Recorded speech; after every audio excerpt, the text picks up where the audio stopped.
So I'm going to show you how to build an ideal trellis that's perfect for growing cucumbers, tomatoes, squash, pumpkin, and it's simple with this EMT.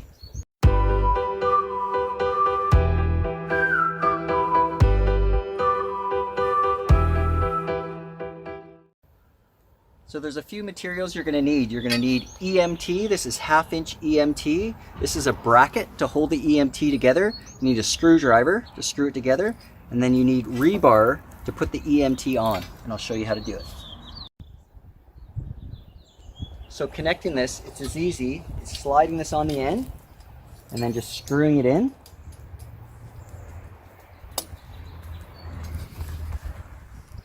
And then grabbing the long end. You just have to loosen this one first.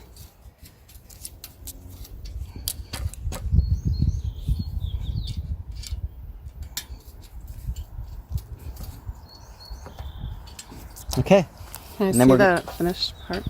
Yes. And we're going to stand it up. So what you're going to do now is just stand your trellis up, and this takes 2 people, 1 person at each end, and you're just going to press your trellis in at each end just to give you a guide to where you're going to hammer in your rebar. There we go. Okay, so the next thing we do is we're going to hammer this 4 foot, this is actually more than 4 feet, but we're going to hammer this about 2 feet into the ground. Watch your eyes, please.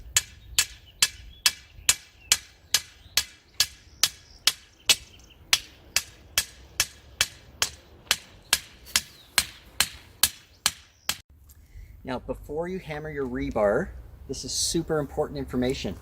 You've got to make sure that there's no electrical lines underneath, no gas lines, and no water lines. I know my water's over there, and I know my gas is over on the other side of my driveway, so we're all clear here. A rebar is hammered in at both ends. Now all you do is you lift up your trellis, you're going to lift up that end, and we're going to slide it on there. Make sure there's nothing in the end. How's your end going, Chanel? Is sliding on? No, you definitely need 2 people, if not a third. Did yours slide on? Oh, there. You slide it all the way down. There you go. And you don't have to put it into the ground. That's perfect. That's all we do.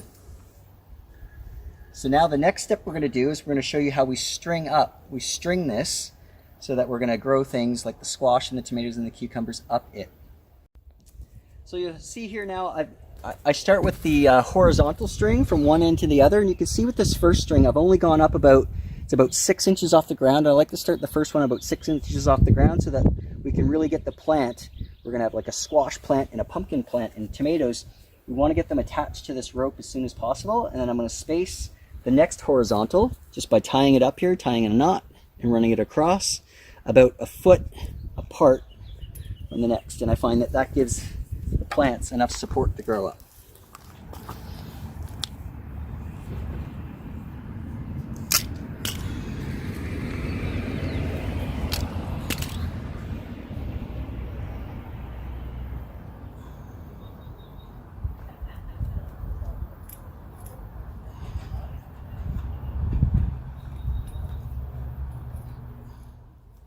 Okay guys, so you can see that I've run the line horizontally every foot or so. Now here's the part with running the verticals, is you just go over the line on both sides of it. So I'll show you what I do. So we're going around it to the right and around it to the left. And that I find after, this is going to be our 6th summer of growing things up like this. We've had really heavy produce on here. We've had like squash. We came home one year from vacation, and we had a 27-pound pumpkin growing on here, and it was sagging this thing right down, but which is totally funny to see. But this will hold up tomatoes, squash, cucumber, big heavy pumpkins. Yeah, you just go all the way down, and then at the end, just gonna cut it. Always cut away from yourself. Now, if I tie it tight, it'll pull it up. I want to keep this line down close to the bottom, close to the ground, so that produce or plant will grow right up. And you can see I'm tying these every 12 inches or so. So guys, if you need any more information about trellising, follow us and grow the food you love. See you in there.